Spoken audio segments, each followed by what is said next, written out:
Good evening students अपन पढ़ रहे थे प्रोबेबिलिटी। और प्रोबेबिलिटी के अंदर हमने बेस पर में कंप्लीट कर ली थी पिछली क्लास में। और प्रजेंट टाइम में जो एनसीईआरटी का जो सिलेबस है अपने राजस्थान के अंदर एनसीईआरटी का सिलेबस चल रहा है। और जहाँ जहाँ जिन जिन स्कूलों में चाहे वो कोई भी स्टेट हो उन जिसमें एनसीईआरटी का सिलेबस चल रहा है उसमें केवल यहीं तक का सिलेबस है, क्योंकि आगे का जो पार्ट था वो इस बार हटा दिया है। तो बेस पर में तक ही प्रजेंट चल रहा है। लेकिन बात करें कि 12वीं करने के बाद में अगर हम कंपटीशन के उसमें आएंगे दौर में, तो हमें उस दिन ये नहीं पूछा जाएगा कि अपने 12वीं क्लास में कितना सिलेबस था। उस दिन जो इसमें पढ़ा वो भी और इसमें नहीं पढ़ा वो भी अपने से पूछा जाएगा। तो आज की जो क्लास है मैं लेके आया हूँ वो अपने जो पुराने वाले जो बुक है, यानी इससे पहले जो बुक चलती थी एनसीईआरटी की, उसमें आगे का जो चैप्टर था वो मैं चर्चा करूँगा आज की क्लास में। और इसमें से भी अच्छे अच्छे प्रश्न बनते हैं। पहले तो इसमें से खूब क्वेश्चन आते थे, एग्जाम में भी, अपने बोर्ड की जो एग्जाम होती है उसमें भी आते थे, और कंपटीशन में तो इनमें आते ही हैं। पूरी प्रायिकता में से ही मतलब मान के चलो कि 2-3% अगर प्रायिकता चैप्टर अगर किसी कंपटीशन में है तो 2-3 क्वेश्चन बढ़ जाते हैं, आ ही जाते हैं। तो कभी कहीं से कभी कहीं से, ठीक है। इसमें 2 पॉइंट और बचे हैं अभी, तो उन दोनों से प्रश्न जो वो अच्छे अच्छे बनते हैं और एग्ज़ाम में आते भी हैं। अब देखो, आज जो मैं बात करने वाला हूँ वो बात करने वाला हूँ अपने पास एक यादृच्छिक चर और उसका प्रायिकता बंटन, और फिर यादृच्छिक चर का माध्य, और फिर यादृच्छिक चर का अब निकालेंगे प्रसरण, और फिर विचलन। तो ये सारी चीज़ें जो हैं, यानी कि यहाँ पर प्रोबेबिलिटी में इसका यूज़ है वो तो यहीं पढ़ेंगे। थोड़ा सा हम इसमें बेसिक जानकारी पढ़ेंगे, क्योंकि ये सारे जो टॉपिक हैं ये अपने स्टैटिक्स के अंदर जब हम माध्य माध्यिका और बहुलक पढ़ेंगे, फिर उनसे संबंधित विचलन वगैरह जब पढ़ेंगे तो वहाँ पर ये सारी चीज़ें डीपली हम वहाँ और अध्ययन करेंगे। लेकिन प्रोबेबिलिटी में ये चीज़ कहाँ काम में आती हैं वो अपन आज की क्लास में चर्चा करेंगे। तो वैसे लिहाज अगर कंपटीशन उसके एग्ज़ाम के लिहाज से देखा जाए तो काफ़ी महत्वपूर्ण है, और ये चीज़ें अपने को समझनी है। और अगर प्रोबेबिलिटी से प्रश्न आता तो इतना जब पढ़ेंगे इसमें से क्लियर हो जाएगा वो, ठीक है। अब देखो क्या है, सबसे पहला अपना टॉपिक है random variable and it's probability distribution, मतलब यादृच्छिक चर और उसका प्रायिकता बंटन। यादृच्छिक चर क्या होता है? देखो, यादृच्छिक चर क्या है कि हमने यादृच्छिक प्रयोग पढ़ा था, और यादृच्छिक प्रयोग हमने पढ़ा था कि भाई कोई भी प्रयोग जिसके अनेकों परिणाम होंगे उसके परिणाम निश्चित आएंगे, ठीक है। और वो एक प्रयोग जो था वो अपना यादृच्छिक प्रयोग कहलाता था। शुरू क्लास में हमने चर्चा करी थी, ठीक है। फिर उसके अपने जो परिणाम मिले थे उनको हमने ये उनका परिणामों का हमने एक संग्रह तैयार किया था, उसको हमने यादृच्छिक प्रतिदर्श समष्टि कहा था, ठीक है। तो जो यादृच्छिक प्रयोग हमने किया और उसके जो परिणाम हमें मिले, ठीक है, यानी वो यादृच्छिक जो परिणाम थे या उन परिणामों में से हमें अनेकों परिणाम मिल रहे थे। हमने किसी स्पेशल को वहाँ पर हमने कोई रुचि नहीं दिखाई थी, किसी भी चीज़ की प्रायिकता निकालनी थी हमने और प्रायिकता ज्ञात कर रहे थे, ठीक है। अब यहाँ क्या होगा, यहाँ हमारे पास किसी न किसी एक उनमें से जो यादृच्छिक प्रयोग किया जाएगा उसमें अनेकों परीक्षण आएंगे, और उन परीक्षणों में हम किसी एक ही पर्टिकुलर परीक्षण को पकड़ेंगे और उस परीक्षण की संख्याओं के अंदर रुचि लेते हुए और हम आगे काम करेंगे। तो वो जो भी प्रयोग हम ले रहे हैं और उसकी जो परीक्षण हमारे पास या जो परिणाम जो हमारे पास आया है उस परिणाम की संख्या के बारे में चर्चा कर रहे हैं, वही परिणाम जो है वो हमारे लिए यहाँ क्या बन जाएगा, यादृच्छिक चर बन जाएगा। अब क्या होगा, वो यादृच्छिक चर जो है उसके मान जो हैं वो उस पूरे प्रयोग में उनकी जो मान है वो अलग अलग हो सकते हैं। कि भाई उसका मान देखेंगे, हम प्रश्न करेंगे उसमें बताऊंगा आपको, समझ में आ जाएगा कि उसके जो मान है वो हर जगह चेंज होंगे, कि उसका मान अगर 1 है तो क्या होगा, 2 है तो क्या होगा, 3 है तो क्या होगा, ठीक है। तो वो तो हो जाएगा अपने पास यादृच्छिक चर, यानी कोई एक स्पेशल अपने पास रिजल्ट होगा और उस रिजल्ट में हमारा इंटरेस्ट होगा, और उस रिजल्ट्स के जितने भी नंबर होंगे, ठीक है ना, उन नंबर्स को हम यादृच्छिक चर कहेंगे। वो आपका जो ये यादृच्छिक चर जो होगा उसकी वैल्यू जो है वो हर जगह पर चेंज होगी, और जिसमें भी हमारा इंटरेस्ट होगा उसी की जो संख्या जितनी बनेगी उन संख्याओं को हम यादृच्छिक चर कहते हुए चलेंगे। फिर उन यादृच्छिक चर से और उस यादृच्छिक चर के संगत जितने उनकी संगत जो प्रायिकता आएंगी उस यादृच्छिक चर और उसकी संगत प्रायिकता को अगर हम बंटन तैयार कर दें तो उसको हम यादृच्छिक चर का प्रायिकता बंटन कहेंगे। ठीक है, और फिर उस प्रायिकता बंटन से हम यादृच्छिक चर और उसकी संगत प्रायिकता उनको अगर गुणा करें प्रत्येक को और प्रत्येक को जोड़ें तो उनका जो जोड़ योग आएगा उसको हम कहेंगे उस यादृच्छिक चर का माध्य। ठीक है, तो ये सारी बातें मैं इसमें करने वाला हूँ। अब देखो क्या होगा कि हम यादृच्छिक चर जो होगा उसको अपन कैपिटल एक्स से लिखेंगे। मैं एक उदाहरण दे रहा हूँ कि जैसे मान लो कि मैंने एक सिक्का 2 बार उछाला, ठीक है, और मेरा इंटरेस्ट है इसमें कि मैं सिक्के पर तो क्या होगा 2 सिक्के एक साथ उछाल रहा हूँ तो उस पर हो सकता है कि मतलब 2 चिता जन तो पटा जाए, ठीक है, जो चारों संभावना बनेगी वो बनेगी। लेकिन मेरे पास मेरा इंटरेस्ट बन गया इसमें कि मैं इसमें चित्तों की संख्या नोट कर रहा हूँ कि मैंने सिक्कों को 2 सिक्के हैं उनको 2 बार उछालो 4 बार उछालो, लेकिन मेरा इंटरेस्ट ये है कि मैं चित्तों की संख्या नोट कर रहा हूँ कि भाई चित्त जो है वो चित्तों की संख्या जो है ना वो मेरे लिए किया हो गया यादृच्छिक प्रयोग यादृच्छिक चर हो गया। ठीक है, अब उसमें चित्तों की संख्या जो वो क्या होगी कि भाई 2 सिक्कों को हमने एक बार उछाला है तो उसमें क्या क्या हो सकता है चित्त, या तो एक भी चित्त नहीं है यानी दोनों पट आ जाए, या हो सकता है एक चित्त आ जाए, और या हो सकता है कि 2 चित्त आ जाए। तो यहाँ पर यादृच्छिक चर जो था उसके मान कितने हो गए, 3 मान हो गए भाई, या तो एक भी चित्त नहीं आएगा मतलब 0, या एक चित्त आ जाएगा तो 1 हो गया, और हो सकता है कि 2 चित्त आ जाए तो इसका मान 2 हो गया। तो यादृच्छिक चर क्या हुआ कि मैंने जो रिजल्ट लिया आया था अपने पास कि भाई सिक्का उछाला, सिक्के पर मैं चित्तों की संख्या नोट कर रहा हूँ, वो मेरे लिए क्या होगा यादृच्छिक चर हो गया। ठीक है, तो उसको अपना एक्स से लिखेंगे। अब सिक्के को मैंने क्या किया 2 बार उछाला है, 2 बार उछाला तो उस पर क्या आएगा, दोनों बार हेड आ जाए, या पहले हेड फिर टेल आ जाए, टेल फिर हेड आ जाए, या हेड और टेल आ जाए, या टेल और टेल आ जाए, ये 4 रिजल्ट मिलेंगे अपने को। अब मेरे पास क्या था कि मैंने एक्स लिया है, वो क्या है चित्तों की संख्या को नोट किया है, चित्तों की संख्या, ठीक है, चित्तों की संख्या है उसको मैंने एक्स लिया है। अब एक्स के मान क्या क्या हो सकते हैं कि भाई मेरे पास क्या क्या संभावना बढ़ सकती है एक्स की, कि या तो 0 मतलब कि सिक्का उछाला, सिक्के उछाले तो सिक्के पर चित्तों की संख्या आए नहीं, मतलब चित्त आए नहीं, दोनों पट आ गए तो 0 हो गई, या एक चित्त आ जाए और एक पर पट आ जाए तो 1 हो गई, और या फिर दोनों पर चित्त आ जाए तो 2 हो गई। तो इसका मतलब इस यादृच्छिक चर के जो मान है वो 3 मान हो सकते हैं, या तो 0 हो सकता है, या 1 हो सकता है, या 2 हो सकता है। फिर इनके संगत प्रायिकता भाई पी एक्स बराबर 0 पर निकालूं, पी एक्स बराबर 1 पर निकालूं, और प्रोबेबिलिटी ऑफ एक्स बराबर 2 पर निकालूं। इनके संगत अगर प्रायिकता का मान निकालूं, ठीक है, तो ये चर और इसकी प्रायिकता इनका अगर मैं एक बंटन तैयार कर दूं तो वो कहलाएगा अपना प्रायिकता बंटन कहलाएगा। ठीक है, और फिर ये जो अपने पास एक्स मतलब यादृच्छिक चर है, अब मैं इसको आई लिख रहा हूं, आई इसलिए लिख रहा हूं कि आई व प्रेक्षण हो सकता है। ठीक है ना, यादृच्छिक चर का आई व मान हो सकता है, आई व मतलब यहाँ आई का मान 0 1 2 3 2 हो सकता है। इसी प्रकार से सिक्का 5 बार उछाले 10 बार उछाले या कोई भी प्रयोग करेंगे तो हम आई का मान, ये जो एक्स का मान है वो आएगा चेंज होता रहेगा, कभी 2 आएगा कभी 5 आएगा।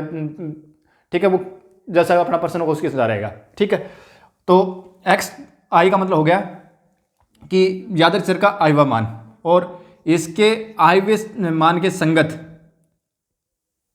एक्स बराबर एक्स आई वन, यानी एक्स बराबर क्या लिखा मैंने, कैपिटल एक्स जो है वो तो लिख दिया मैंने एक्स आई वन। मतलब ये हुआ कि भाई इनमें से जो एक्स कैपिटल एक्स है ना यादृच्छिक चर का जो मान है वो कहीं 0 1 2 इनमें से कुछ भी हो, यानी मैंने मान लिया कि वो एक्स आई वन मान है। ठीक है, यादृच्छिक चर वो ये है। ठीक है, और फिर इसी चर के ऊपर प्रायिकता पी, तो इसका हम बंटन तैयार करेंगे तो वो तो हो जाएगा प्रायिकता बंटन। ठीक है, और इनका अगर हम गुणा करेंगे कि भाई पी एक्स और इसको यादृच्छिक चर को इनको गुणा करेंगे, और गुणा करने पर इनका अगर हम योग कर लेंगे समेशन एक्स आई और पी एक्स आई अगर ये कर लेंगे तो ये जो मान आएगा ना इसको बोलेंगे अपन ई एक्स से, तो इसको लिखेंगे। ठीक है ना, और इसको बोलेंगे यादृच्छिक चर का माध्य, या इसको हमें प्रत्याशा नाम भी बोलेंगे। ठीक है ना, यादृच्छिक चर का जो माध्य देखो ये लिखा ना, यादृच्छिक चर का माध्य यानी mean of a random variable. तो मीन जो है रैंडम वेरिएबल का जो मीन है उसको अपन ई एक्स से तो लिखेंगे, और उसका मान क्या होगा भाई यादृच्छिक चर और उसके संगत प्रायिकता का गुणनफल, उन सभी का योग करेंगे ना वो जो मान आएगा वो अपना क्या हो जाएगा आपका ये मीन, आपका जो रैंडम वेरिएबल है उसका मीन हो जाएगा। ठीक है, फिर उसके बाद में इसका निकालना अपने को वेरिएंस। ठीक है, किसका, एक्स की चर्चा कर रहे हैं तो एक्स का वेरिएंस निकालना है, तो उसके लिए देखो वेरिएंस निकालने के लिए अपने पास से जब स्टैटिस्टिक्स पढ़ेंगे तो वहां पर 2-3 प्रकार के सूत्र पढ़ेंगे। ठीक है, लेकिन यहाँ देखो अपने पास जो सबसे शॉर्ट में जो सूत्र रहेगा वो मैं बता देता हूँ, और वो अपने को क्या करना है कि वेरिएंस ऑफ एक्स, ठीक है, निकालने के लिए अपन को क्या करना है, एक तो summation X square E X, summation X square P X, और plus summation X P X का होल स्क्वायर, ठीक है ना। इनका अगर योग कर देंगे ना तो वेरिएंस ऑफ एक्स आ जाएगा। मतलब ये क्या है कि भाई एक्स यादृच्छिक और उसकी प्रायिकता, तो ये तो हो गया माध्य, यादृच्छिक का माध्य हो गया, तो यादृच्छिक का माध्य का स्क्वायर। और ये क्या हो गया कि मतलब जो यादृच्छिक है उसका वर्ग और गुणा उसकी प्रायिकता, ठीक है ना। अब इसमें ये तो मतलब मैंने आई अगर लगा दूं या इनके नीचे I1 लगा दूं तो मतलब ये किसी एक के लिए मैंने बात की है, ठीक है ना। ऐसे अपने पास एक्स के लिए अनेकों मान आएंगे, उन सभी का योग करेंगे तो एक पूरे क्वेश्चन करें तो ये अच्छे से समझ में आ जाएगा। तो अपने को इतना याद रखना कि वेरिएंस ऑफ एक्स निकालना है तो एक्स स्क्वायर पी एक्स का योग प्लस एक्स और पी एक्स का योग उसका स्क्वायर, अगर इनको जोड़ेंगे तो वेरिएंस ऑफ एक्स आएगा, ठीक है। और इसको अपन सिग्मा स्क्वायर से भी लिखेंगे। और फिर अगर इसी का सिग्मा स्क्वायर क्या है, ये तो हो गया वेरिएंस ऑफ एक्स। और अगर सिग्मा निकालेंगे, अकेला सिग्मा आएगा तो उसको बोलते हैं मानक विचलन, ठीक है ना, स्टैंडर्ड डेविएशन, उसको मानक विचलन बोलते हैं। और मानक विचलन अगर निकालना होगा तो क्या करेंगे, वेरिएंस ऑफ एक्स जो आया है उसका कर देंगे अपन वर्गमूल, ठीक है। तो ये 2-3 छोटे छोटे सूत्र हैं, ये अपने को याद रखने हैं।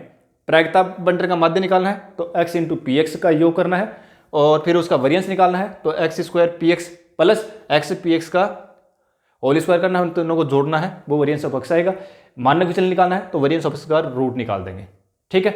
यही चीज़ें मैंने लिखी हैं और आज की जो क्लास है उसमें सारी चीज़ें ही अपने को पढ़ने वाले हैं। अब इसमें देखो क्वेश्चन बहुत सारे हैं, मैं इसमें 2-3 क्वेश्चन करूंगा और 2-3 क्वेश्चन में ये कंसेप्ट एकदम से क्लियर हो जाएगा।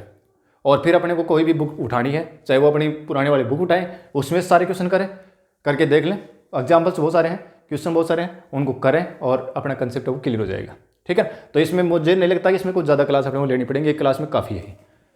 अब देखो क्वेश्चन करते हैं।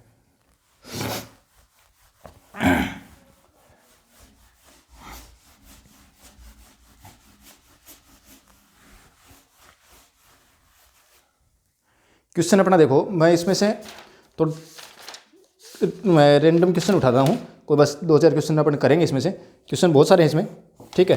देखो एक क्वेश्चन करता हूँ मैं जिसमें लिखा हुआ है कि क्वेश्चन अपना ये है कि 30 बल्बों के ढेर से कुल बल्ब कितने हैं। देखो क्वेश्चन अपना जो है इस एक्सरसाइज का, जो ओल्ड बुक है ना, उस ओल्ड बुक की एक्सरसाइज का और 6ठा प्रश्न है, ठीक है, वही मैं कर रहा हूँ। तो क्वेश्चन नहीं लिखूंगा, बस सीधा उसका आंसर कर रहा हूँ, ठीक है। देखो क्या है कि 30 बल्बों के एक ढेर से हैं जिसमें 6 बल्ब खराब हैं और 30 बल्बों का ढेर है, यानी कुल बल्ब कितने हैं, कुल बल्ब हैं 30 और इसमें खराब बल्ब कितने हैं, खराब जो बल्ब हैं वो हैं कितने, 6, ठीक है। अब क्या किया, इस 30 बल्बों में से के ढेर में से और 4 बल्बों का एक नमूना यादृच्छिक या निकाला गया, बिना प्रतिस्थापन के निकाला गया है, तो खराब बल्बों की संख्या का बंटन ज्ञात करो। मतलब क्या किया कि इसमें से 4 बल्बों का एक नमूना निकाला है, 4 बल्ब निकाला इसमें से, ठीक है। चाहे वो ये कह दो कि एक की 4 निकाल दिए या चारों एक साथ निकाल दिए, बात एक ही है, ठीक है। 4 बल्ब निकाले गए हैं, ठीक है। अब क्या कह रहा है कि खराब बल्बों की संख्या का बंटन ज्ञात करो, कि खराब बल्बों की संख्या का बंटन अपने को ज्ञात करना है। तो यहां देखो किसकी इंटरेस्ट, किसका अपना, खराब बल्बों की संख्या के अंदर इंटरेस्ट है। इसका मतलब यहां पर जो यादृच्छिक चर हो गया वो हो गया खराब बल्बों की संख्या, ठीक है। तो एक्स जो है वो क्या है, खराब बल्बों की संख्या, खराब बल्बों की संख्या। अब एक्स का मान क्या हो सकता है, 4 बल्ब निकाले हमने, जो नमूना अपना, उस नमूना में बल्ब कितने हैं, नमूने में बल्ब कितने बल्ब का नमूना है, 4 बल्बों का ना, यानी 4 बल्ब है। अब देखो इस नमूने में भाई एक्स क्या है, खराब बल्बों की संख्या, ठीक है। उस नमूने के अंदर ही हम खराब बल्बों की संख्या के बारे में चर्चा कर रहे हैं कि एक नमूना निकाला है और उसमें खराब बल्बों की संख्या का अपने को क्या निकालना है, प्रायिकता बंटन निकालना है। इसका मतलब ये 4 जो बल्ब है ना, इनके अंदर खराब बल्बों की संख्या जो है वो क्या क्या हो सकती है।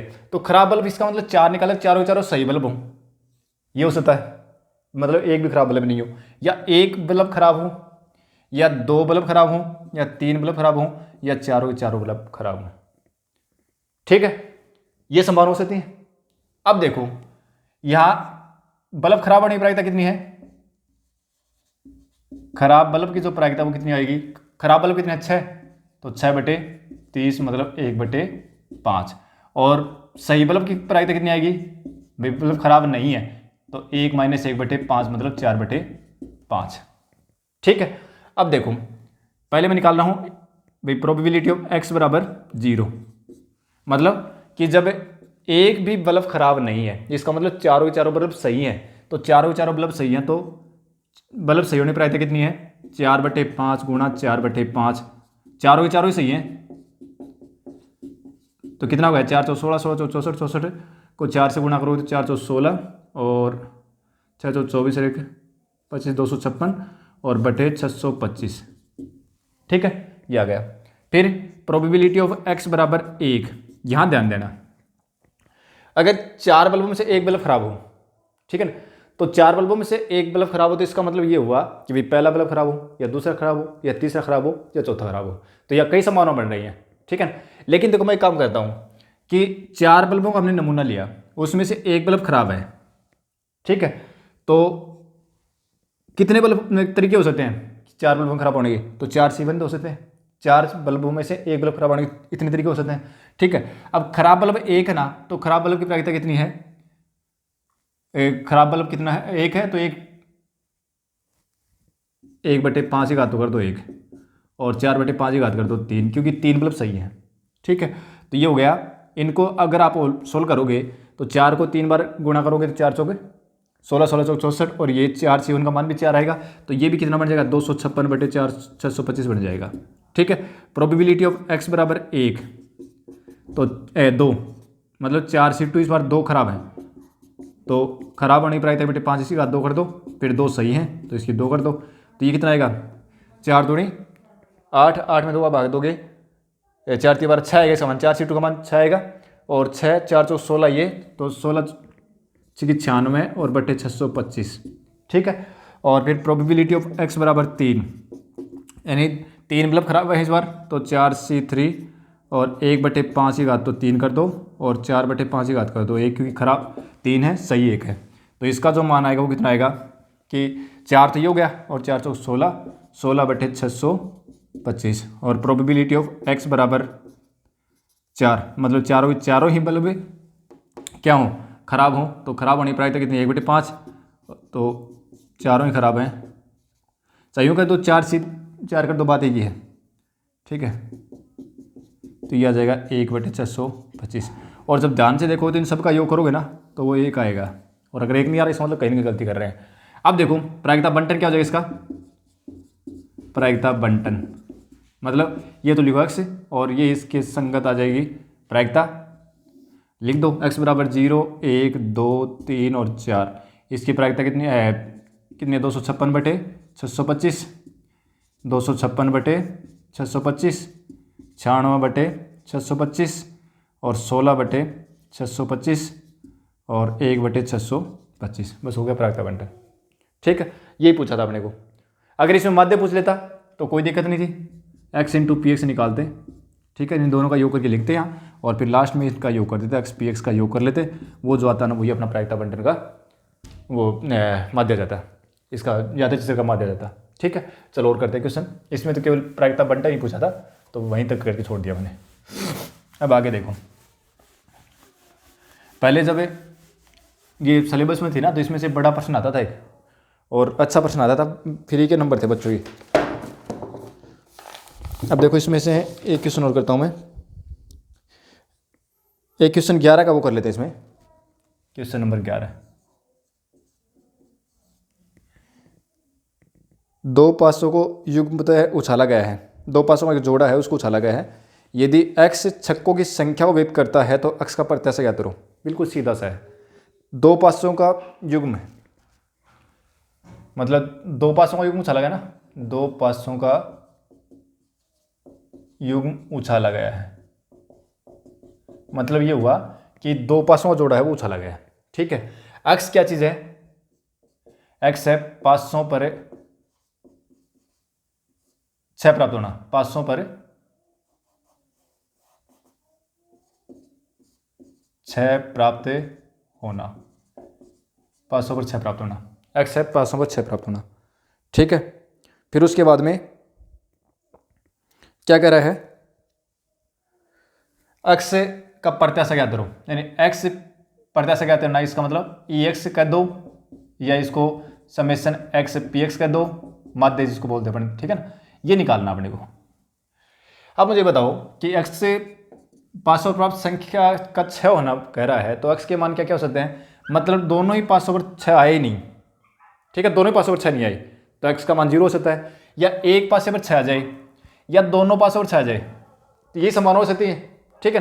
तो पहले तो अपन x का संभावित मान लिखेंगे कि भाई क्या क्या हो सकते हैं, तो ये हो सकते हैं, ठीक है। उसके बाद में देखो, अब देखो अपने को पता है कि एक 5/6 आने प्रायिकता कितनी है, प्रोबेबिलिटी ऑफ मतलब 5/6 आना, 6 आने प्रायिकता कितनी होगी भाई, एक 5 को अगर उछालें उस पर 6 आने प्रायिकता कितनी होती है, 1/6 होती है, और 5/6 न आने प्रायिकता, 6 न आने की प्रायिकता वो कितनी हो जाएगी, वो 1 - 1/6 मतलब 5/6, ठीक है। मतलब 5 अब एक 5 उछाला उसके ऊपर 6 आने प्रायिकता 1/6 होगी, और 5/6 नहीं आने प्रायिकता 5/6 होगी, ठीक है। अब क्योंकि दो चीज़ों में अपना ये रहेगा इंटरेस्ट, क्योंकि हम तो छक्कों की संख्या बात कर रहे हैं ना, तो अपने को दो चीज़ चाहिए, या तो छक्का आया है या छक्का नहीं आया है। हालांकि जो अगला अपना बर्नौली प्रेक्षण है वो भी यही है, ठीक है ना, उसमें भी ऐसे प्रश्न आएंगे। तो देखो x = 0 मतलब प्रोबेबिलिटी ऑफ x = 0, इसका मतलब क्या हुआ कि एक भी छक्का नहीं आया, इसका मतलब दोनों ही 5/6 नहीं आए हैं, दोनों 5/6 नहीं आए, इसका मतलब कि दोनों पर 6 नहीं आए, तो पहले पर 6 नहीं आने पर आया था, दूसरे पर 6 नहीं आने पर आया था, कितनी होगी 25/36। प्रोबेबिलिटी ऑफ x = 0, x = 1, एक पासे पर 6 आने पर आया था, तो भाई दो पासे थे, दो में से एक पर 6 आया, ठीक है, तो एक पर 6 नहीं पर आया था, कितनी 1/6, इसी बात कर दो 1, और एक पर 6 आया नहीं है, तो इसको सोल्व करोगे 2 तो हो गए, और 5 दूनी 10/36, ठीक है। और प्रोबेबिलिटी ऑफ x = 2 मतलब दोनों 5/6 आने पर आया था, तो दोनों 5/6 आने पर आया था, दोनों 5/6 आने पर आया था, एक पर कितनी 1/6 है ना, दोनों पर 6 आ गई, तो 1/6 गुणा 1/6 मतलब 1/36, ठीक है। अब इसका प्रायिकता बंटन तैयार करना है, तो ये तो कर दो x से, और इस साइड लिख दो आप px, तो x का मान कितना है, x = 0 भी आया था, 1 भी आया था, 2 भी आया था। x = 0 पर 25/36 आई थी प्रायिकता, x = 1 पर 5/6 आई थी प्रायिकता, और 1/36 आई थी। अब हमें क्या चाहिए, प्रत्याशा x × px चाहिए ना, करो भाई, x × px 0 हो गया, 5/6 हो गया, और 2/36 हो गया, ठीक है। और हमें क्या चाहिए था, प्रत्याशा या माध्य है ना, प्रत्याशा या माध्य, प्रत्याशा बोलते हैं इसको, या फिर माध्य, ठीक है ना, एक ही नाम है, तो वो क्या जाएगा, जिसको अपन EX लिखते हैं, ठीक है ना, EX से लिखेंगे इसको, और ये आ जाएगा अपना समेसन x × px, और ये सोल्व करोगे तो ये कितना आ जाएगा, 5 की 30 और 2 32/36, इन सभी का योग करोगे ना, तो ये आ जाएगा ये, और 8 × 32, 9 × 36, ये आ गया 8/9, ठीक है। तो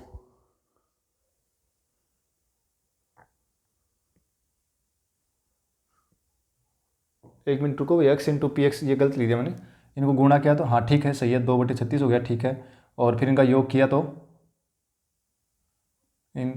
किया तो 36, एलसीएम में 6 × 30 और 2 32/36 आएगा, 4 से कट जाएंगे, तो कितना गए, ये गलत लिख रखा है ना, आंसर चेंज कैसे होगा, ये देखो 10 था ये, है ना, सॉरी, एक मिनट रुको भाई, हाँ सही है, 10/36 था ये, 10/36, ठीक है ना, एक x = 1 पर प्रायिकता 10/36 आई थी, तो ये 10/36, ठीक है, और ये 2/36 आएगा, एलसीएम निकालोगे तो ये 12/36 बनेंगे, और फिर ये 6 से कट जाएंगे, 6 दूनी 12, 12 × 36 है, 1/3 आ जाएगा आंसर, ठीक है। तो ये आंसर थोड़ा सा कैलकुलेशन मिस्टेक हो गई थी। और देखो सारे इसी तरीके के प्रश्न है, ये कोई इनमें कठिन है नहीं, सारे इजी प्रश्न है। हाँ, ये जो मानक विचलन है, प्रसरण है, इनके बारे में अपन डीपली जो चर्चा करेंगे ना, वो जब हम स्टैटिक्स जब शुरू करेंगे ना, वहाँ से पढ़ेंगे ना, जब वो करेंगे माध्य का बहुलक, वहाँ पर पूरा चैप्टर करेंगे अपन इसको। देखो एक क्वेश्चन और है सही, एक प्रथम 6 धन पूर्णांकों में से 2 संख्याएं यादृच्छिक बिना प्रतिस्थापन के चुनी गई हैं, मान लें कि x दोनों संख्याओं में से बड़ी संख्या को व्यक्त करता है, तो EX ज्ञात करो, EX का मतलब माध्य ज्ञात करना है। देखो 6 पूर्णांक है, ठीक है ना, 6 धनात्मक, प्रथम 6 धन पूर्णांक, मतलब प्रथम 6 धन पूर्णांक कौन कौन से हैं? 1 2 3 4 और 5 और 6, ये तो हो सकते हैं ना। अब क्या कर रहा है इनमें कि x दोनों संख्याओं में से बड़ी संख्या को करता है। x जो है ना, x क्या है? दोनों संख्याओं में से बड़ी संख्या को करता है, बड़ी संख्या को व्यक्त करता है। ठीक है, तो x के संभावित मान क्या क्या हो सकते हैं? x बराबर भाई 2 हो सकता है, क्योंकि 1 से तो बड़ा है 2, या 3 हो सकता है, 4 5 और 6, इससे ज़्यादा नहीं हो सकता। भाई 2 संख्या ले लें, उनमें से बड़ी संख्या को कौन व्यक्त करेगा? x व्यक्त करेगा। तो मतलब 1 और 2 ले लिया तो बड़ी कौन हुई? 1 ही तो ही ना, 2 ही तो ही ना, 2 आ गया। फिर 1 और 3 ले लें तो 3 बड़ा है, चाहे 2 और 3 लो तो भी 3 बड़ा है। फिर 3 और 4 लें तो 4 बड़ा हो जाएगा। ठीक है, तो कोई भी 2 संख्या लें, उनमें से बड़ी संख्या को व्यक्त करता है ये। ठीक है, अब देखो यहाँ पर मैं करता हूँ x बराबर 2। ठीक है, और आगे मैं लिखता हूँ इसके प्रयोग कितने आते हैं, मतलब इसके पक्ष में कितने परीक्षण आएंगे। ठीक है ना, वो यहाँ तो मैं लिखता हूँ यादृच्छिक चर x, और यहाँ पर लिखता हूँ इसके परीक्षण, क्योंकि हालांकि अपने को ये तो पता होना चाहिए टोटल कितने बनेंगे। ठीक है ना, ताकि प्रायिकता निकालने में दिक्कत नहीं आए, क्योंकि प्रायिकता निकालने में पता चल जाएगा तो दिक्कत नहीं आएगी। और नहीं तो मैं कर रहा हूँ इस तरीके से कर लें, ये भी आसान है, कोई दिक्कत नहीं है। थोड़ी जगह ज़्यादा छोड़ता हूँ इसमें, और फिर निकालेंगे प्रायिकता। देखो x बराबर हमारे पास कितना हो सकता है? 2 हो सकता है। अब 2 कब आएगा? जब दोनों धन पूर्णांकों में से हमें या तो 1 और 2 ले, या 2 और 1 ले, तभी तो आएगा। भाई दोनों में से एक बड़ी, चाहे 1 और 2 ले लो, चाहे 2 और 1 ले लो। ठीक है, फिर 3 कब आएगा? जब 1 3 ले, या 3 1 ले, या 2 3 ले, या 3 2 ले। ठीक है ना। 4 कब आएगा? 4 जब आएगा जब 1 4 लें, या 4 1, या 2 4 4 2, या 3 4 4 3। इसके अलावा तो नहीं आ सकता 4, भाई इन्हीं में तो 4 बड़ा है। 5 कब आ सकता है? जब 1 5 ले, या 5 1 लें, या 2 5 लें, 5 2 लें, या 3 5 लें, और चाहे 5 3 लो, और चाहे 4 5 लो, और चाहे 5 4 लो। ठीक है ना, तभी 5 आ सकता है। और कितना? 6 ना, तो 6 कब आ सकता है? जब 1 6 6 1, या 2 6 6 2। ठीक है, और 1 3 6, या 6 3, और 4 6, या 6 4, और 5 6 6 5। ठीक है, इसी में ही 6 बड़ा आ सकता है, बाकी तो 6 बड़ा नहीं आएगा। अब इनको काउंट करो, देखो कितने आते हैं।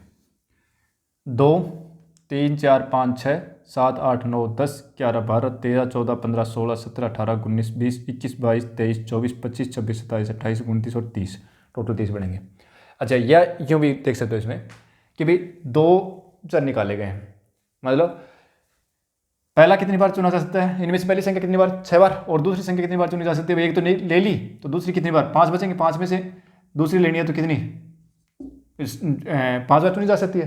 तो टोटल तो परीक्षण तो अपने को कितने, इनमें से 2 संख्या कितने प्रकार से चुन सकते हैं? हम 30 प्रकार से चुन सकते हैं। ये तो हम 11वीं क्लास में वैसे क्रम से भी पढ़ के आए हैं, तो भाई आप ऐसे भी लिख सकते हैं सीधा, लेकिन मैंने सभी को काउंटर बता दिया ताकि प्रायिकता निकालने में दिक्कत नहीं आएगी। तो टोटल जो प्रयोग बनेंगे ना हमारे पास, वो तो ये बनेंगे। ठीक है ना, इसमें मतलब टोटल में जो रिजल्ट आएंगे वो तो ये आएंगे। भाई 2 आएगा बड़ा, तब ये बनेगा, 3 आएगा तो ये बनेगा, 4 आएगा तो ये बनेगा, 5 आएगा तो ये। तो देखो इसकी प्रायिकता कितनी आ जाएगी भाई? प्रोबेबिलिटी ऑफ x अगर निकालूं तो कितनी आ जाएगी? 2/30, क्योंकि इसके पक्ष में कितने हैं? 2, टोटल 30 है। 4/30, 6/30, फिर 8/30, फिर 10/30। ठीक है, हो गए 10 ही हो गए। अब देखो हमने क्या निकालना है, पूछा क्या था? EX पूछा है, माध्य पूछा है। ठीक है, तो कर लो भैया, x इंटू पी एक्स निकालो, x और पी एक्स को गुणा करो, कितना आएगा? तो 2 दूनी 4/30, 4 3 12/30, 24/30, 40/30, और 6 60/30। और फिर अपने को क्या करना है? EX बराबर क्या होगा? EX बराबर हो जाएगा, EX जो है वो कितना होगा? समेसन x से px। ठीक है, इनका योग कर लो, तो 4 12 4 16, 16 और 24 30 40 40 40 80 80 और 140 हो गया है, और बटे 30 1 0 से 1 0 कैंसिल 14/3।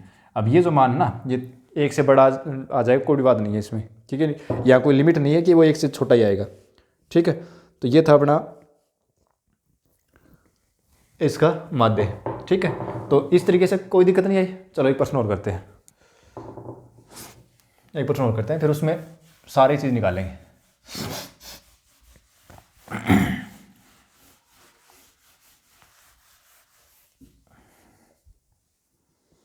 देखो क्वेश्चन है कि मान लीजिए दो पासों को फेंकने पर प्राप्त संख्याओं के योग को x से व्यक्त किया जाता है, तो x का पर्सन और मानव विचलन क्या करना है, सारी चीज़ पूछ ली इसमें। देखो क्या कर रहा है ये, इसमें पर्सन में सारी चीज़ निकाल देंगे, है ना। क्वेश्चन है ये अपने बुक का कितने नंबर का है, 13 नंबर क्वेश्चन है ये, ठीक है। दो पासों को फेंकने पर, दो पासों को फेंकने पर, ठीक है, दो पासों को फेंकने पर, तो अपने को ये तो पता है कि भाई फेंकने पर कुल रिजल्ट कितने आएंगे, दो पासों को फेंकने पर, और चलो ये लिख दो, दो पासे फेंके गए हैं ना, दो पासे फेंके जाते हैं, ठीक है। तो टोटल रिजल्ट जो है ना, नंबर ऑफ प्रतिदर्श समष्टि वो तो कितने आ जाएंगे, 36 आ जाएंगे भाई। दो पासों को फेंकें तो 36 रिजल्ट मिलेंगे अपने टोटल। और x क्या चीज़ है, x है 500 पर प्राप्त संख्याओं का योग। x क्या चीज़ है, 500 पर प्राप्त संख्याओं का योग, ठीक है। तो x का मान क्या क्या हो सकता है, देखो 500 पर योग संख्या जो वो कितनी कितनी आ सकती है। देखो दोनों पास और एक एक आ जाए तो योग मिल सकता है अपने को 2, तो सबसे कम तो अपने को 2 ही मिलेगा x का मान। और अधिकतम कब आ सकता है, जब दोनों पास और 6 आ जाए, तो अधिकतम योग मिलेगा 12। बाकी संख्या कितनी आएंगी, 2 से लेकर के 12 तक ही अपने को मिलेगी, 2 से कम नहीं मिल सकते, क्योंकि दोनों पास ओवर एक एक तो आएगा ही, ठीक है। तो इससे कम नहीं हो सकती, और दोनों पास ओवर 6 से ज़्यादा नहीं हो सकती, यानी 13 योग 13 कभी नहीं हो सकता, ठीक है। तो x के जो संभावित मान है वो क्या क्या हो सकते हैं, x बराबर 2 3 4 5 6 7 8 9 10 11 12, ठीक है, इससे ज़्यादा नहीं हो सकता, ठीक है। अब देखो, हालांकि जब छोटी क्लास 10th क्लास में हम पढ़ के आए हैं, वहाँ पर हमने ये 36 जो रिजल्ट मिले थे उन सभी के हमने एक टेबल बनाई, 36 रिजल्ट लिखे थे, ठीक है। तो अब वो चाहे तो इस 36 रिजल्ट को लिख लो आप एक साइड, उससे कर लो, और नहीं मैं चलो करता हूँ, इसमें एक साथ लिखते चलेंगे अपन, है ना। x से लिख रहे हैं तो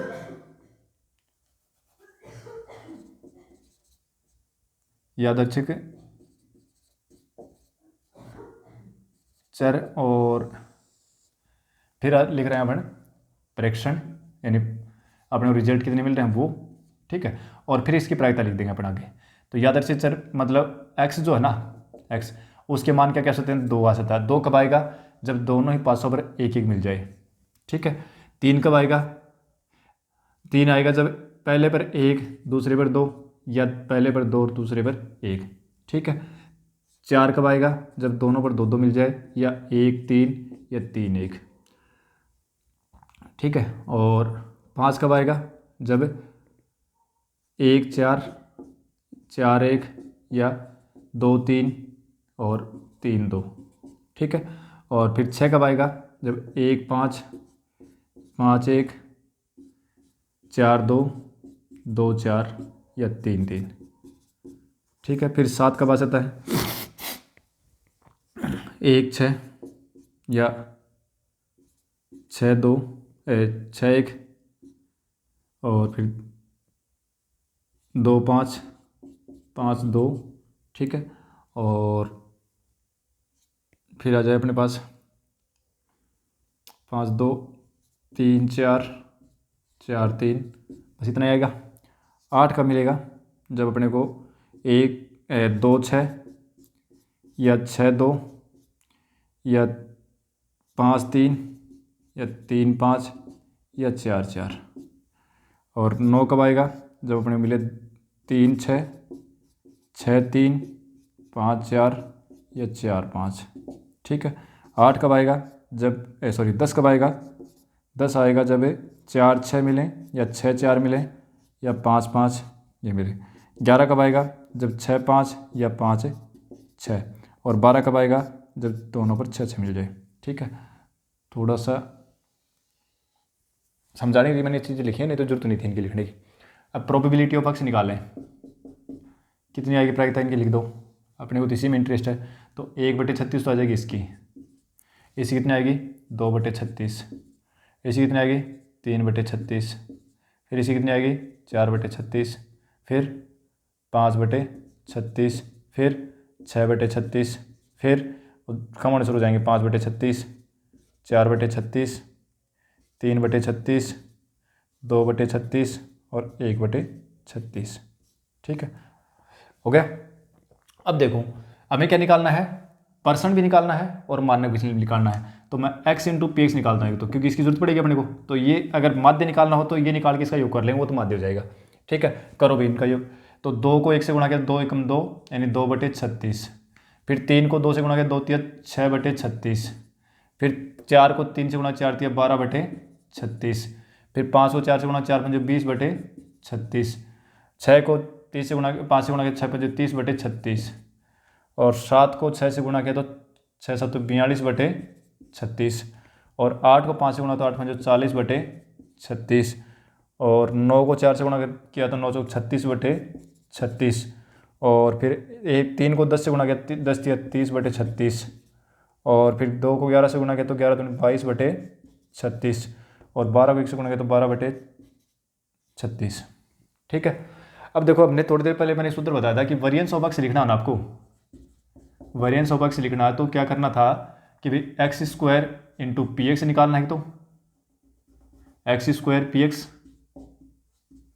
और प्लस से समेसन एक्स पी एक्स। ठीक है, ये निकालना है, इसका योग करना है और इनका योग करना, दोनों का योग को जोड़ दोगे ना तो वो आपके पास वेरिएंस ऑफ एक्स आ जाएगा। इसका मतलब हमें एक्स स्क्वायर टर्म और चाहिए अभी। ठीक है, तो मैं लिख रहा हूँ, देखो सीधा एक्स स्क्वायर लिख रहा हूँ या सीधा, चलो एक बार एक्स स्क्वायर लिख लेता हूँ ताकि दिक्कत नहीं। एक्स स्क्वायर ये है ना, तो करो इसका 2 का स्क्वायर 4, 3 का स्क्वायर 9, 4 का 16, 5 का 25, 6 का 36, और 7 का 49, 8 का 64, 9 का 81, 10 का 100, 11 का 121 और 12 का 144। ठीक है, अब हमें क्या चाहिए, x square into P x भी चाहिए ना। करो भाई इसका योग और करो, थोड़ी सी लेंथी होगी कैलकुलेशन। एक्स स्क्वायर तो ये रहा और पी एक्स ये रहा, करो इनको गुणा। तो 4/36, 9 दूनी 18/36, 16 ती 48/36, 4 25 100/36, और 36 को 5 से गुणा करो तो 140 180 180/36, और 9 की 54, 6 24 और 5 24 और 5 है 29, 294/36, और 4 पंजे 20, 6 पंजे 30 और 2 32, 320/36, और इनको गुणा करोगे तो 832 324/36, और इनको गुणा करोगे तो 300/36, और इनको गुणा करोगे तो 242/36, और इनको गुणा करोगे तो 144/36। ठीक है, अब इनका निकालना है योग। ठीक है, शायद नीचे दिख नहीं रहा, मैं इनका सभी का योग ऊपर लिख रहा हूँ। ठीक है ना, समेसन इसका जो योग है ना summation x into P x, मैं यहाँ लिख रहा हूँ। ठीक है ना, इसका योग लिख रहा हूँ, वो यहाँ ऊपर लिखूँगा। ठीक है, यहाँ लिख देता हूँ। क्या आएगा देखो, 2 और 6 8 8 और 2 10 10 10 10 10 और 2 12 12 12 6 18 18 18 2 20 20 और 2 22, 2 अस्सी 22 2 और 3 3 3 2 5 5 और 3 8 8 4 12 12 और 4 16 16 और 3 19 19 और 3 22 और 2 24 और 1 24 और 2 26, 2 और 1 3 365/36 आ गया। ठीक है, और इसका योग करो तो कितना आएगा, 4 8 4 12, और यही लिख देता हूँ summation X square P x है ना, ये कितना आएगा वो ये यहाँ कर देंगे, कितना आएगा 8 4 12 12 20 20 20 20 20 20 और 4 24 24 24 और 4 28 28 28 2 30 30 और 4 34, 4 3 4 4 4 4 8 8 8 8 8 8 16 16 और 9 16 9 25 25 2 27 27 और 2 29 29 29 29 और 4 33 33 और 4 33 और 4 37 3 3 3 3 3 और 1 4 4 और 1 5 5 और 2 7 7 और 3 10 10 और 3 13 13 और 3 16 और 2 18 और 1 19 1974/36। ठीक है, अब थोड़ी सी संख्या बड़ी होगी और कोई दिक्कत नहीं है। अब हमें निकालना क्या है, वेरिएंस ऑफ एक्स निकालना है। ठीक है, वेरिएंस ऑफ एक्स निकालना है तो वेरिएंस ऑफ एक्स निकालना है। वेरिएंस ऑफ एक्स का फॉर्मूला जो होता है वो क्या होता है, summation X square P X से X square into P X और plus summation X P X का होल स्क्वायर, इसका होल स्क्वायर आता है ना। तो ये तो मान अपने पास आ गया 1974/36 और प्लस है इसका करना अपने को स्क्वायर 362/36 का स्क्वायर। ठीक है, अब ये तो हो गया 1974/36 और इसका स्क्वायर करोगे ना तो वो कितना आएगा, देखो 362 को और 362 से गुणा करोगे तो 4 6 दूनी 12 और 6 3 दूनी 6 1 7 और फिर 6 से करो 6 दूनी 12 36 और 1 37 और 6 3 18 और 3 21 और 3 से करो 3 दूनी 6 और 6 3 18 और 3 3 9 1 10। तो ये आ जाएगा अपना 24 और 14 और 20 और 9 और 2 11 3 ये।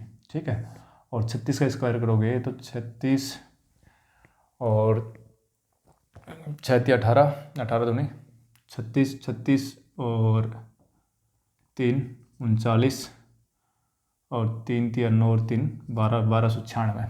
ठीक है, अब 1296 आएंगे इसमें एलसीएम। ठीक है, दोनों का अगर लघुत्तम निकालो तो 1296 एलसीएम आएगा। 1296 में 36 भाग दो, 36 बार जाएगा 36 को इससे गुणा करोगे ना तो ये कितना आएगा वो गुणा करके अपने को लिखना है। तो देखो 36 से गुणा करेंगे कितना आएगा, ये 6 2 24 और 6 2 42 और 2 44 और 9 6 54 और 4 58 और 5 9 6 5 11 फिर 3 से करोगे तो 4 तिया 12 7 तिया 21 और 1 22 और 9 तिया 27 और 2 29 और 3 और 2 5। इनको जोड़ोगे तो ये आ गया अपने पास से 4, इनका यूँ कर रहा हूँ बोले 4 6 8 2 10 9 10 और 1 11 और 4 1 7 और प्लस ये आ गया। ठीक है, इनको जोड़ के और हल करोगे तो 4 दूनी 8 8 0 2 और 10 और ये आएगा और ठीक है ये आ गया। अब इसमें से कुछ कटे ना उनको तो काट दो। ठीक है, और ये कैलकुलेशन कितनी आई, काफ़ी लेंथी होगी कैलकुलेशन ये।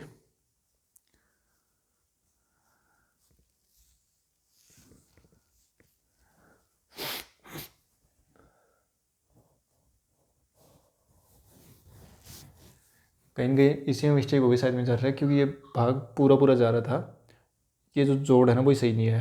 ठीक है, तो कैलकुलेशन अपने को चेक कर लेना है, कोई दिक्कत नहीं। अगर थोड़ी बहुत मिस्टेक हो गई तो कैलकुलेशन को चेक कर लेना दोबारा। ठीक है, और फिर इसमें भाग दे देना है। ठीक है, कुछ कटेगी शायद, भाग कट करके संख्या छोटी हो जाएंगी। ठीक है, तो वो अपना आ जाएगा वेरिएंस ऑफ एक्स। और फिर अपने को क्या पूछा है, मानक विचलन पूछा है।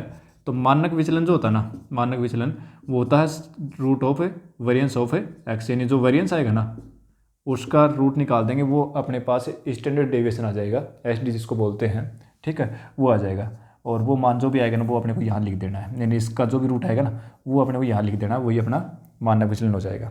ठीक है, तो ये जो क्लास थी अपनी यादृच्छिक चर और उससे संबंधित उसके यादृच्छिक चर का माध्य, मानक विचलन और उसका परसेंट, ये अपने निकालना सीखा है। ठीक है, प्रायिकता के स्टैटिक्स के अंदर तो अपने और इसको फिर बहुत सारे क्वेश्चन करेंगे, क्योंकि उसमें जो मानक विचलन निकालने का जो सूत्र है ना वो और दूसरा सूत्र भी है, वो अपन वहाँ देखेंगे। ठीक है, लेकिन अपने को यहाँ प्रायिकता के लिहाज से इतना कर लेंगे तो बहुत है, क्योंकि इसमें देखो ये एक्स स्क्वायर वाली जो टर्म है ना ये आराम से निकल जाएगी। ठीक है। नहीं तो वो सूत्र अगर दूसरा सूत्र अगर लगाए तो फिर वो थोड़ा सा और वो बन जाएगा, लेंथी बन जाएगा। तो मेरे हिसाब से ये जो तरीका अपना ये ठीक रहेगा, इसी से निकलेगा। और ये तरीका जो अपना एक आसान सा मेथड है, इससे अपन इसको आराम से कर लेते हैं, ठीक है। हालांकि एक दो क्वेश्चन बढ़ेंगे जिसमें थोड़ी सी लेंथी बन जाएगी, नहीं तो ये यहाँ से भी कैंसिल हो सकती थी संख्या ये, ठीक है। थोड़ा छोटा हो जाता कैंसिल होती तो, लेकिन कैंसिल नहीं हो रहे तो कोई दिक्कत नहीं है, ठीक है। तो कुछ कट जाएंगी, संख्या छोटी होंगी, कुछ कटेंगे नहीं हो तो फिर ये तरीका कुछ ज़्यादा बड़ी है नहीं। अगर एग्जाम में प्रश्न आता है तो जैसे मान लो कि बोर्ड के एग्जाम की लिहाज से हम बात करें तो उसमें प्रश्न आता है तो उसमें आराम से कर लेंगे। हाँ, कंपटीशन बेस पर इस प्रकार के क्वेश्चन नहीं मिलेंगे और आता है तो फिर उसको छोड़ने में ही भलाई है, क्योंकि इस प्रश्न में अकेले प्रश्न में 5-4 मिनट अपनी ख़राब करने से वो फ़ायदा नहीं है। फिर अगर टाइम बचता तो देखें इसको, ठीक है। तो मिलते हैं अपने अगली क्लास में। Thank you.